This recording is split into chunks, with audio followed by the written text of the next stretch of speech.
CBS 라디오 박정현 판승부 2부문을 열었습니다. 오늘은요 총선 투표 하루를 앞두고 주요 격전지는 어디인지 각 당 판세는 어떤지 CBS 보도국의 여야 출입 기자들과 함께 궁금증을 풀어보는 시간을 마련했습니다. 각 당 출입하는 에이스 기자들 모셨는데 먼저 CBS 노컷뉴스 질문하는 기자들을 진행하고 있는 이정주 기자 어서 오십시오. 네, 반갑습니다. 질문 기자 이종주입니다. 예.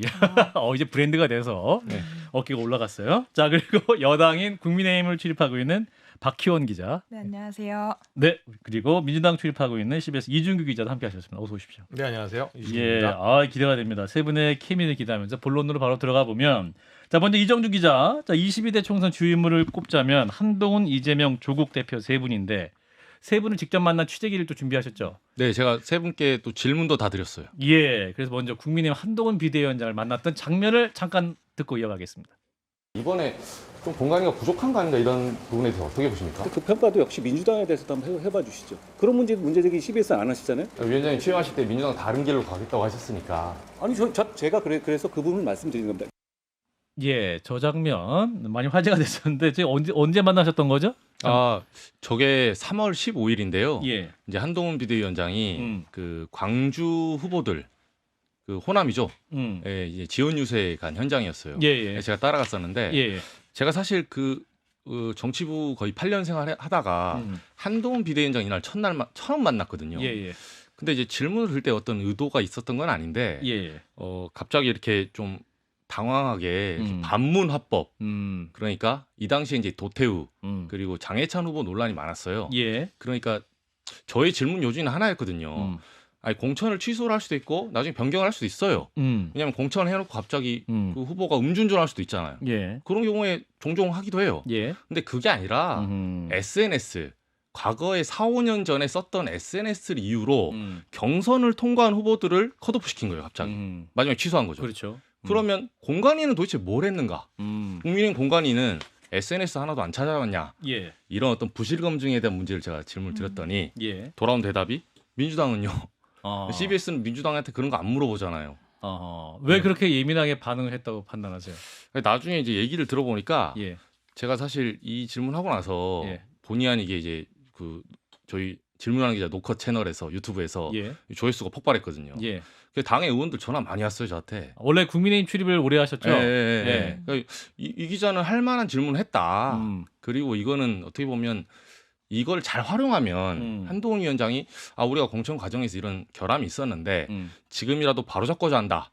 이러면 끝날 얘기인데 예. 이걸 저한테 CBS는 안 물어보시고 하니까 음. 제가 반문한 게 아니 근데 민주당하고 다른 길로 간다고 하셨는데 예. 부실 검증을 똑같이 하시겠다면 만약에 음. 그 민주당과 같은 길 아니냐 이런 반문이었고 제가 채널에서 한번 소개를 했는데 게다가 CBS는 안 물어본 게 아닙니다. 저희는 과거에도 물어봤고 지금도 물어봤고 미래도 물어보고 있어요. 예.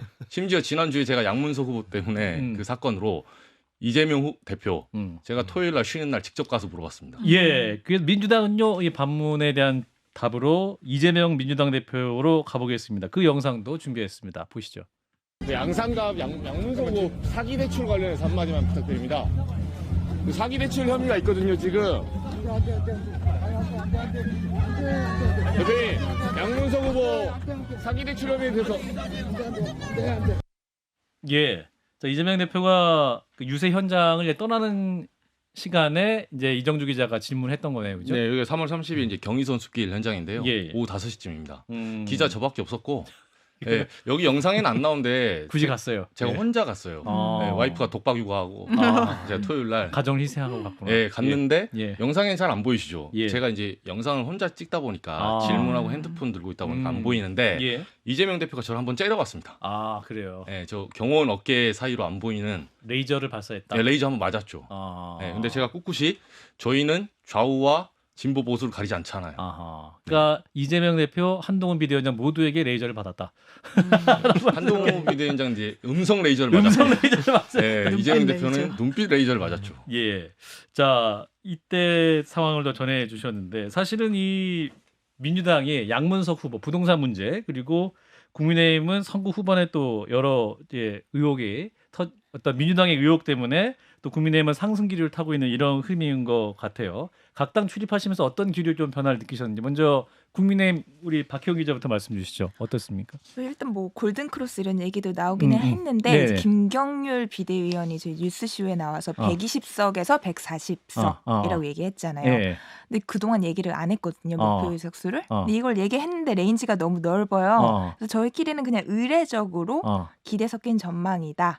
이렇게 보고 있고 실제로는 이런 얘기가 있죠. 한동훈 비대위원장의 생명 유지선은 110석. 110석. 네, 120석 이상이 나오면 거의 젖잘싸 이런 분위기로 가고 있죠. 그렇군요. 저 민주당 이준규 기자는 어떻습니까? 민주당 내에서는 사실 이게 한마디로 뭐 말도 안 되는 소리다 이런 반응들이 좀 나오고 있어요. 어떻게 말도 안 돼요? 왜냐하면 저희 방송에 아침에 이제 김현정 뉴스쇼에 나온 예. 분이 누구였냐면 예. 오늘 국민의힘 공동선거대책위원장 나경원 의원이 나오셨단 말이에요. 예. 그래서 뭐 그런 말 들어봤냐, 맘카페든지 이런 데 가면 지국 비조다 이런 얘기하면서 지역구는 뭐 국민의힘 후보들 괜찮으니까 찍어주고 이제 비례는 이제 조국 혁신당을 예. 뽑아주라 뭐 이런 얘기를 하셨는데 예. 아니 이게 사실은 이 단어 자체가 이 그 보수 정당에 계신 분이 할 말 자체가 사실은 아니에요. 이게 어떤 이 표현을 어떤 때 쓸 수 있냐면 아예 당색이 보수색이 굉장히 강한 뭐 TK라든지 강남이라든지 이런 분들이 이제 지역구 후보는 내가 뭐 어쩔 수 없이 뭐 국민의힘 후보를 뽑아야겠다라고 했는데 요즘 정부 하는 것도 별로 마음에 안 들고 민주당은 진짜 너무 찍기 싫고 조국이 좀 약간 자기 목소리 내고 있는데 얘 좀 찍고 이렇게 해볼까? 약간 이런 느낌으로 가시는 분들한테나 이게 먹히는 거지. 예. 격전지라든지 아니면 여당을 지금 이끌고 있는 상황에서 야 우리가 조국 혁신당에까지 좀 어떻게 좀 기대 가지고 해봐야 될까라고 말을 하기에는 이분이 어떤 분이냐. 200석 되면 우리 들어가가지고 대통령 뭐 어떻게 해보겠다 뭐 이런 것들이 있는 상황인데 이런 말을 하고 있다. 이 골든 크로스 상황에서 과연 할 수 있는 말인가? 이런 얘기들이 나오기 때문에. 예. 지국 비조 얘기를 하셨기 때문에 네네. 우리 이정주 기자가 또 한동훈 비대위원장 이재명 대표 만났지만 조국 대표도 만났죠. 네, 저희 예. 판판승부 스타 앵커 박재영 앵커랑 또 현장에서 저랑 콜라보 한번 우연히 하시잖아요. 만났어요. 예, 우연히 만났어요. 네. 예. 그 인터뷰 영상을 참고해 주시고 어떤 질문하셨었죠? 그때? 저는 이제 어쨌든 지금 한 2달 가까이 의료 대란이 지금 이런 대치 상황이 지속되고 있거든요. 예. 그래서 조국 지금 대표가 현재 전망으로는 이제 원내 입성이 거의 확실시 되니까 예. 혹시 들어가신다면 어떤 해법을 좀 내놓을 수 있겠냐 이렇게 여쭤봤고 예. 이제 문재인 정부 때 이제 400명 의료 이제 증원 했던 거 이미 원칙이 나왔었다 예. 이렇게 대답하시면서 이제 윤석열 정부의 현재 결국은 국정 책임자가 아니다 이거는 네네. 이런 비판을 하시더라고요. 그래도 이제 각 당의 대표들이 유세 현장을 다니시면서 좀 현장의 열기 같은 거 좀 특별하게 느끼실 것 같아요. 각자 느끼시면서 어떤 좀 차이가 있으셨는지 그거 좀 말씀 주시면 어떠셨어요? 제가 인상 깊었던 게 그 여의도역 5호선 5번 출구 있잖아요. 예, 그렇죠. 예, 거기가 이제 우리 인상에 보면 정치사에 가장 최근에는 세 가지 사례가 있었어요. 예. 윤석열 대통령이 그 대선 직전에 이준석 대표와 갈등이 있었잖아요. 예, 그렇죠. 그래서 비단 주머니 하나 풀어가지고 연수 문제 같이 여의도역에서 이제 인사해라 한번 해가지고 하신 적 있었고 최근에는 그 자리에서 똑같이 한동훈 비대위원장이 그 영등포 박영찬 후보랑 같이 했었어요. 그렇죠. 그리고 가장 최근에 조국 대표가 맞아요. 제가 그 3번의 현장에 다 있었거든요. 네, 근데 결론부터 말씀드리면 나름의 각자의 인기는 있는데 이제 한동훈 비대위원장 같은 경우는 박용찬 후보로 이제 거기 같이 와서 안녕하십니까 인사를 하는 건데 영등포에서 옆에서 무슨 말이 나왔냐면 거기가 출근길이잖아요. 예. 아침 8시였거든요. 그러니까 영등포 그 여의도역에서 출근길에 나오는 사람들은 영등포에 살질 않아요. 유권자가 아니네요. 네, 거기는 직장입니다, 직장. 전략상으로. 네, 그래서 주변에서 무슨 말 하냐면 아니 왜 여기서 인사를 하지? 이런 약간 사람들 사이에 그런 반문이 나왔고 오히려 이제 조국 대표 같은 경우는 뭐 편들려고 한 게 아니라 비례잖아요, 거기는. 전국 단위 선거를 빨아야 돼요, 이제 표를. 그러다 보니까 조국 대표는 당연히 거기서 인사를 하든 인파가 많은 곳에서 하는 게 합리적인 선택이죠. 예. 그래서 이거는 국민의힘의 크나큰 전략 부재였다. 저는 정치부 기자로서는 개인적으로 제가 기사를 썼다면 아침부터 뭐 하는 짓이냐. 그렇게 기사 이런 박스를 썼을 겁니다. 근데 아마 국민의힘 내에서는 박형 기자? 전략이 부재한 듯한 모습이 그동안 많이 있었어서 여의도에서 인사를 하면서 또 외면받은 모습도 많이 나왔잖아요. 예, 그렇죠. 그렇게 별로 새로운 풍경은 아니었어요. 전략이 없는 듯한 모습이. 어차피 스크래치 맞은 거 한 개, 두 개, 세 개. 그 약간 대통령 대선을 염두에 두는 행보도 많았고 예. 애초에 중도층 잡기에 그런 연연하는 모습들 자체가 총선은 집토끼고 대선이나 가서 이제 중도층 잡아야 되는 거 아니냐 이런 얘기들도 당내에서 있긴 있었습니다. 예, 국민의힘에 비판이 나왔습니다. 서 변호사님 변호해 주세요. 자, 총선 전략 없는 것 같다. 그 선소리를 잘 듣겠습니다. 선거 막판인데. 자, 민주당 얘기 넘어가겠습니다. 자, 이준규 기자. 자, 민주당 지금 분위기 어떻습니까? 지금 막 너무 좋아하면서도 안 되고, 또한 지금 뭐 그렇게 또 낙관할 수 있는 것도 막판까지면 겸손하자 이런 얘기도 주류인 것 같은데. 취재하면서 표정 관리를 할 수밖에 없는 상황이죠. 일단 왜냐하면 이제 사실은 처음에 판세를 총선 들어가기 전 작년 연말이나 올 초만 해도 지금과 같은 판세를 예측하신 분 별로 없었을 거란 말입니다. 네. 뭐 잘해도 과반, 뭐 더 잘하면 160대 140 이런 정도로 얘기를 하고 있었다가 최근에 이제 이런 정부 여당의 실정들 중심으로 그래서 이제 그 이슈들이 좀 주로 굵직한 이슈들이 있었지 않습니까? 가장 최근엔 대파부터 시작해서 그 앞서서 올라가게 되면은 뭐 이정섭 장관이라든지 뭐 황상무 수석의 어떤 핵칼 발언 등등등등 민심 거스르는 그런 것들 때문에 이제 득점을 쭉 하다가 최근에 와서 사실 대박을 맞은 건 조국혁신당이거든요. 조국혁신당이 이제 아까 뭐 지국비조 말씀드렸지만 지민비조 통해 가지고 이제 투표하러 가는 김에 민주당 선수들도 찍어줄까? 뭐 이런 식으로 이제 업혀가는 이런 분위기도 있고 한데 그런 상황에서 뭐 200석까지 이런 얘기 나오니까 아우 이거 잘못하면 큰일 납니다, 여러분. 자, 우리 뭐 얼굴에 이렇게 약간씩 좀 이렇게 긴장도 넣어주고 좀 진지한 표정도 짓고 이렇게 하면서 갑시다. 뭐 과반이 목표다 이런 건 공식적으로는 이제 뭐 김부겸 선대위원장이 이런 분들이 말씀은 하시지만 사실은 내부적으로 얘기 돌아가는 거는 170석을 넘을 수 있을까 단독으로. 그다음에 뭐 잘하면은 뭐 야권에서는 뭐 다 합치면은 뭐 패스트트랙 가능할까, 그 이상이 될까, 뭐 이런 것까지 이제 생각은 하고 있지만 말씀하신 것처럼 뭐 괜히 자만심 이런 거 비쳤다가는 막판까지 또 바람이 잘못 불 수도 있으니까 그런 걸 굉장히 조심하고 있다. 자, 국민의힘에서는 저런 민주당 반응 어떻게 보세요? 그 김준영 후보라든지 양문석 후보 논란이 많이 있었는데 그 부분에 이제 딱 끊고 가는 모습이 없었기 때문에 국민의힘 쪽에서는 그걸 어떻게 바라보고 있는지. 약간 조금 내부적으로 각각 다른 모습이 나오고 있는 게 한동훈 위원장은 어딜 가든지 지금 김준혁, 양문석 얘기밖에 안 합니다. 영등포구에 가서도 그 얘기를 하고 강서구에 가서도 그 얘기를 하고 경기도에 가서도 그 얘기를 하고 지방에 내려가서도 그 얘기를 하는데 그게 대체 지금 무슨 소용이 있느냐, 각각 지역구마다 무슨 영향을 미치느냐, 뭐 이런 얘기가 나오고 있어서 각 지역 후보들은 본인을 위한 말을 좀 해주시면 좋을 것 같은데 어떤 큰 오로지 전체적인 그 얘기만 하고 있는 거예요. 전체적인 공중전 매일매일. 말씀하시는 것 같다. 이렇게 같은 얘기를 하고 있는 지가 벌써 일주일이 넘었어요. 그래요. 그 두 분들 얘기도 사실은 좀 나눠서 볼 필요가 있는 게 양문석 후보 같은 경우는 금융감독원에 들어가서 조사를 했지 않습니까? 그렇죠. 새마을금고까지 다 해가지고 해서 이게 뭐 이제 편법 대출이다 처음에 이런 말이 나왔지만 이제는 완전히 불법 대출이다, 수사받아야 된다 이런 식으로 어느 정도 정리가 되는 느낌인 반면에 뭐 김준혁 후보 같은 경우는 과거사 논란이 사실은 이게 좀 약간 ING, 지금도 ING 같은 느낌이 많이 있거든요.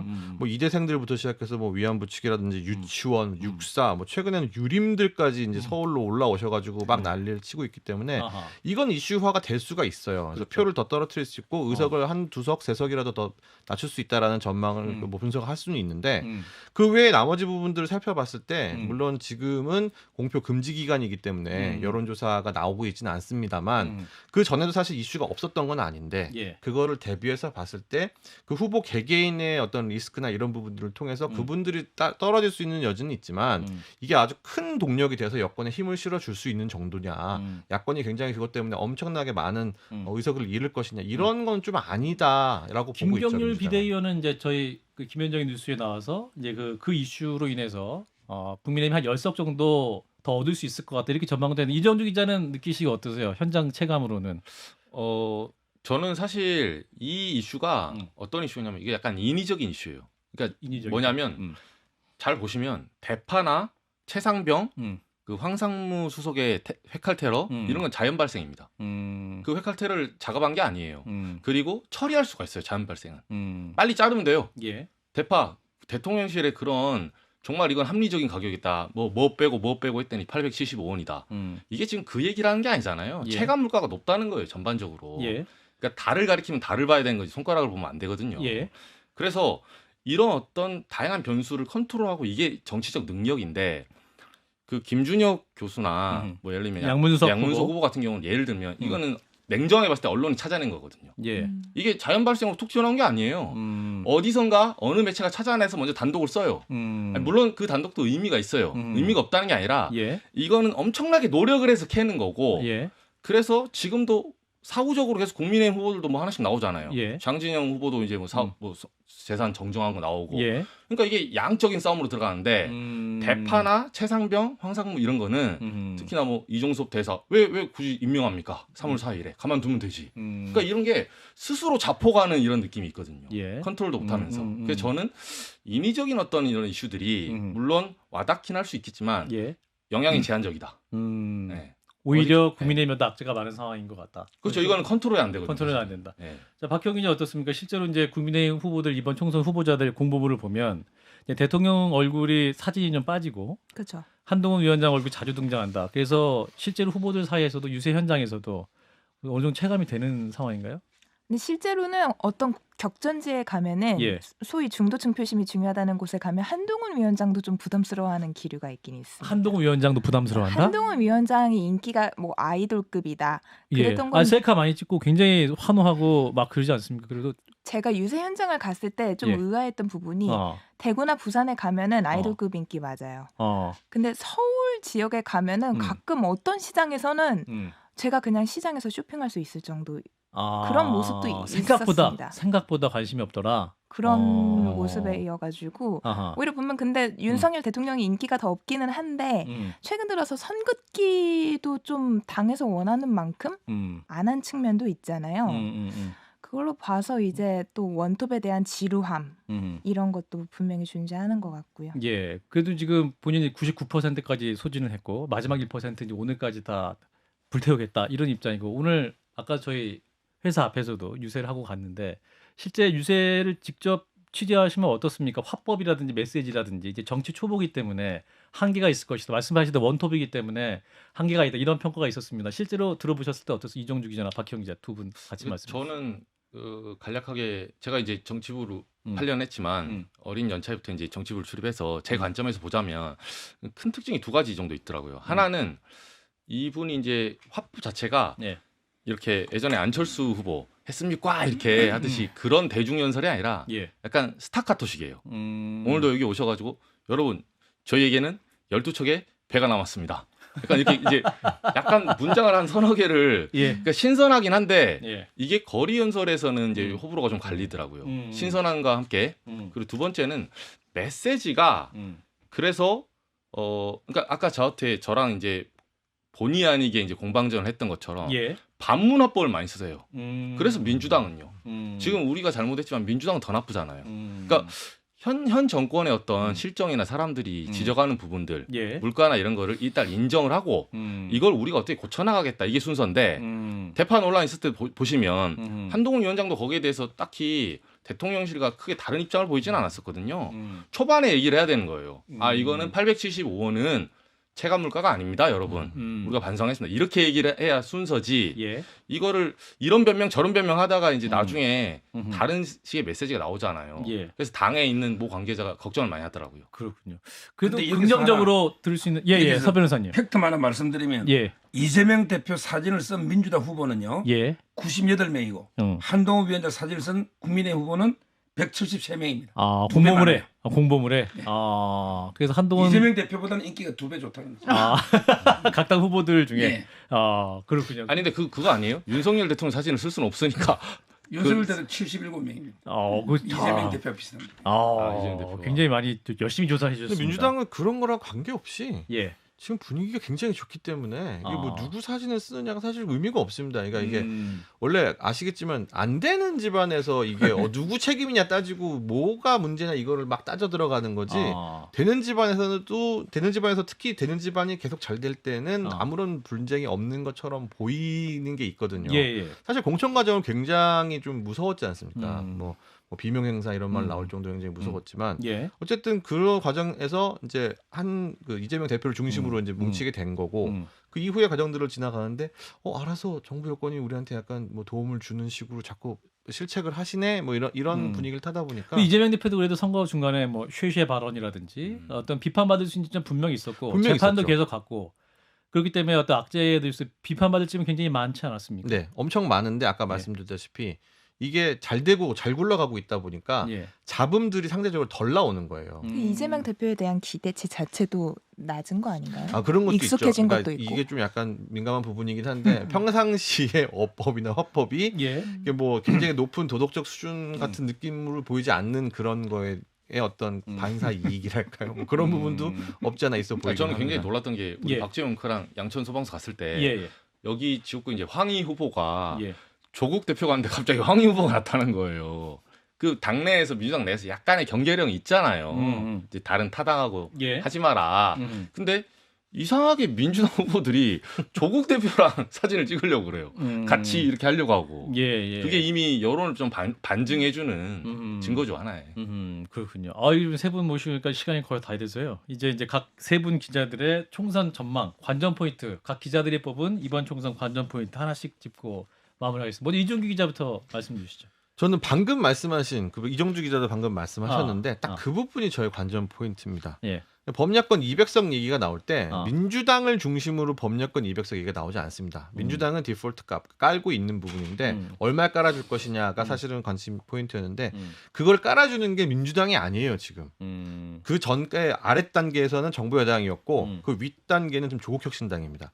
조국혁신당이 낙동강 벨트부터 시작해가지고 뭐 부산 사투리 써가면서 조국 대표가 하면서 뭐 이렇게 막 손가락질하는 이런 것들로 인해서 지금 여당 후보들이 입지들이 무너지면서 지역구에서는 민주당 후보들의 반사 이익을 보고 있고 또 조국혁신당은 그 자체적인 어떤 인기 때문에 굉장히 이제 의석을 많이 얻어갈 거라서 국회 22대 국회 들어왔을 때 이후에 민주당과 어떤 식으로 협상을 맺고 관계를 맺어갈 것이냐 그리고 그걸 보려면은 조국혁신당이 몇 석을 10석 미만 10석 이상 14석 15석 어디가 될 것인가 요거를 좀 관심 깊게 보셔야 됩니다. 박희용 기자.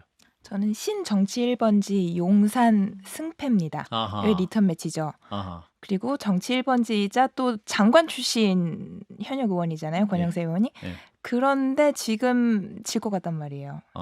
그 보수세가 강하고 거의 대부분 경합 항상 지역이다. 민주당이 이긴 적이 없는 지역구인데 예. 이번에는 딱 0.7%포인트 차이로 승패가 갈릴 수 있다. 그 지역을 관전 포인트로 잡아주셨고. 그리고 자, 의사협회도 있습니다. 의사협회. 네. 의사협회와 지금 협상이 잘 안 되고 있다? 의사협회가 있으니까 상징적으로 아마 그런 여론의 영향도 받을 거고. 용산에. 그리고 동부이촌동이 그 보수세가 강한데 리모델링 중이라서 조금 인구가 빠져나간 측면도 있고요. 이제 그 부분을 또 주목할 포인트로 이정주 기자 1분. 예. 저는 이게 크담 크고 작담 작다인데 예. 이번에 투표율 그러니까 70% 총선 역사상 70%를 넘은 적이 없어요. 아하. 근데 현재 사전 투표 추세로 보면 전문가들이 이제 70% 넘을 거다 보거든요. 각자의 지금 지지층 결집을 주장하고 있는데 이미 표심은 나와 있고 이제 내일 우리가 확인하는 과정이라고 저는 생각하거든요. 예. 70%를 넘었을 때 아하. 과연 이게 어디로 추가 갈 것인지 아하. 그리고 제가 여기서 하나 추가만 하면 저는 개인적으로 국민의힘에 오래 출입한 기자로서 애정이 있었는데 예. 저는 최상병 특검을 보면서 이번에 굉장히 많이 실망했어요. 왜냐하면 여기 서정욱 변호사님 계시지만 보수란 게 도대체 뭡니까? 전통, 가족, 국가. 근데 군인이 이렇게 지금 일반 장병이 그렇게 됐는데 이 사안을 그 장관이 지금 대사로 임명했다? 이상하잖아요, 사실은. 결자 해지를 해줬어야 되는데 보수의 아젠다를 잃어버린 그런 어떤 지금 타이밍이었다. 이렇게 예. 봅니다. 자, 두 분 30초씩 말씀 주시죠. 서정욱 변호사님 30초씩. 예. 세 분 기자님들이 그 진짜 현장에 취재한 걸 예. 정확하게 정말 잘 들었고요. 예. 아마 이제 약간 국민의힘에 대해서 더 쓴소리를 많이 해주신 것 같아요. 약간 주제가. 예. 그래도 이게 저희가 보약으로 생각하고 뭐 반성할 게 있어서 반성하고 이렇게 낮은 자세로 나가야 되겠죠. 마지막까지 우리 또 서 변호사님 겸손하게. 자, 민주당. 보면 현장 기자만큼 정확한 눈을 갖고 계신 국민은 없다고 봐도 맞는 것 같아요. 워낙에 지근거리에서 그 현장에서 그 당사자들을 취재하니까요. 이 부분 유권자들이 잘 좀 수고하시는 계기가 됐을 것 같습니다. 예, 저는 뭐 이제 내일 총선 본투표를 앞두고 여러 가지 여론조사가 있었는데 그 여론조사 전문가들의 많은 주장도 있었는데 그 주장이 또 누구의 주장이 맞았을까? 또 실제로 여론조사 흐름이 실제 투표와 얼마나 유사하게 연결됐을까 그 부분을 더 내일 좀 확인하고 싶은 그런 바람이 있습니다. 자, 함께해 주신 분 CBS 보도국의 이준규 기자, 이정규 기자, 박희영 기자 세 분 고맙습니다. 네, 감사합니다. 감사합니다. 감사합니다.